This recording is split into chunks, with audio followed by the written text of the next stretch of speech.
Hi everybody, and welcome back to Collecting Canadian Cavalry and Armour. Today we're going to cover tanker helmets and those things that protect tankers inside the tanks. A lot of people think that once you're inside of a tank, you're nice and safe. The truth of the matter is the only padding inside a tank is the seats. Everything else is steel, and it hurts when you bump into it. First I'm going to cover, though, is this very interesting piece of militaria. This is a First World War British tanker's mask. The reason these things came about is in 1916, the first use of tanks was in the Battle of Flers. It was a fantastic success for the Allies because the Germans had never seen anything like the tank before. So we had the fear factor as well as all of the firepower that a tank could deliver. The thing is, inside the tank, they weren't quite as well armored as they are these days. There were small gaps and there was much thinner armor than we have now. So while inside the tanks, a lot of the troops would be injured, not fatally, but just there would be a nasty little wound from spall and flakes of steel that would come off the inside of the tank when a bullet hit the outside. Because, like I said, they didn't have the same armor that we do these days.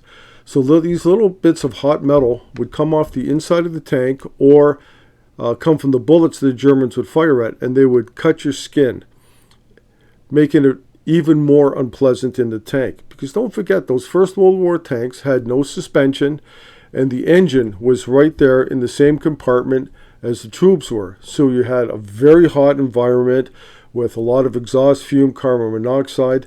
Then you had all the bullets hitting the outside of the tank. It was really not a very comfortable spot to be working in. Not like the wonderful tanks we have today. So what the British did is they started to issue the guys a leather tanker helmet. And unfortunately, I don't have one here in my collection yet to show you. Maybe one day. Very hard to find, though. They would issue the troops leather gauntlets and a leather jerkin to help protect them. But to protect their face, they come up with this mask.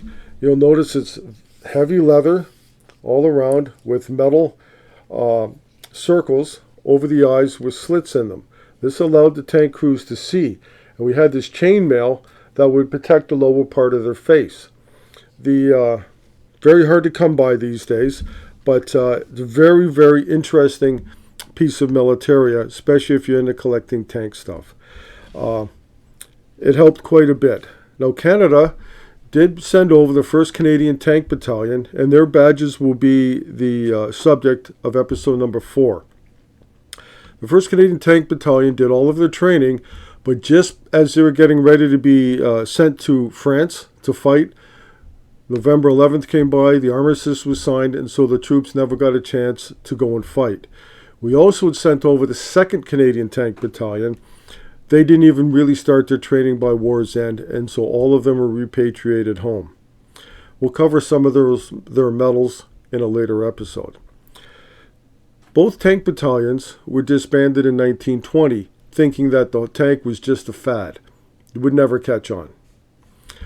If you fast forward to 1936, Canada decided to raise 6 tank battalions because they were watching what was going on in Germany and in some of the other countries, and they realized the tanks would be a part of any future conflict. So Canada raised 6 tank battalions, and I covered them in a previous episode. The only thing they didn't have were actual tanks.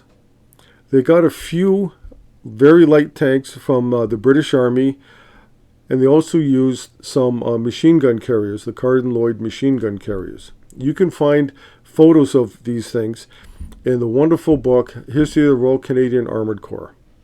I'll show you this book later on. We start covering regimental histories.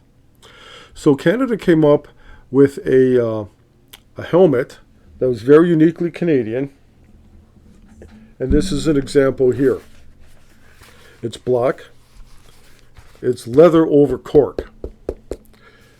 You see that there's no room on the first Mark I, which is the first issue that came out, for any radio equipment. Radio being kind of a new thing in armored fighting vehicles.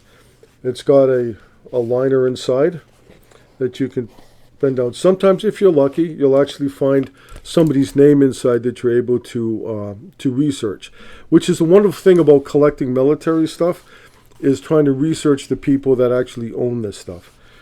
The front, you'll notice, has an extra bit of padding so that you wouldn't bump your head against stuff on the inside. 'Cause like I said, it's all steel in there, and it hurts.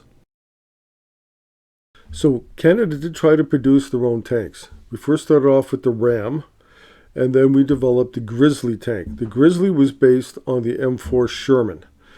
The thing is, though, we realized very shortly after production that the Americans could outproduce tanks, that it would be better off for Canada just to turn around and use U.S. equipment. So when we started to get the U.S. M4 Shermans and all of the different variations that came out, they also supplied us with helmets. This is the American tank helmet. I suppose it's famous now from the Brad Pitt movie Fury. All the tank crews were wearing them. This is an original one. It looks very similar to a football helmet from the 1930s.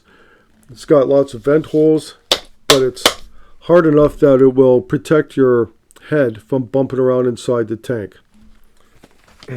They have spaces here for headphones for the radio equipment, and it's nice and padded on the inside.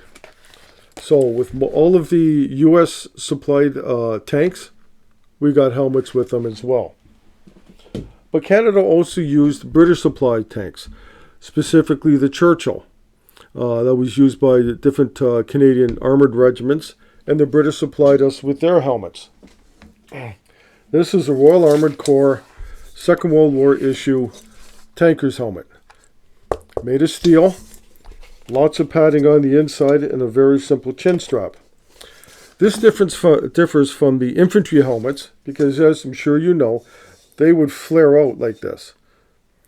What they found out after trying to use those helmets within the tanks is, as the fellows were moving around inside, that brim would bang into stuff, would catch when you're coming in and out of the turrets. They got rid of those, cut off the brims, and they came up with this type of helmet.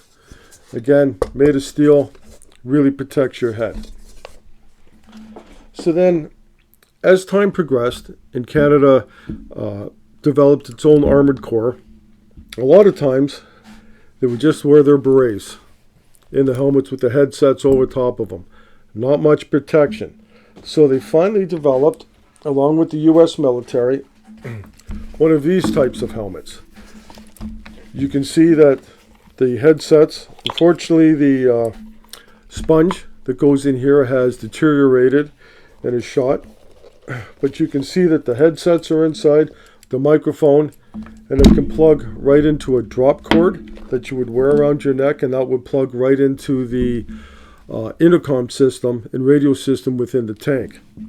These Cavalry plates that go over top can be easily removed with Velcro and put back. These were heavy, but they did at least offer you quite a bit of protection while inside the tank. You could adjust it. There was chin straps. Better, but still not perfect.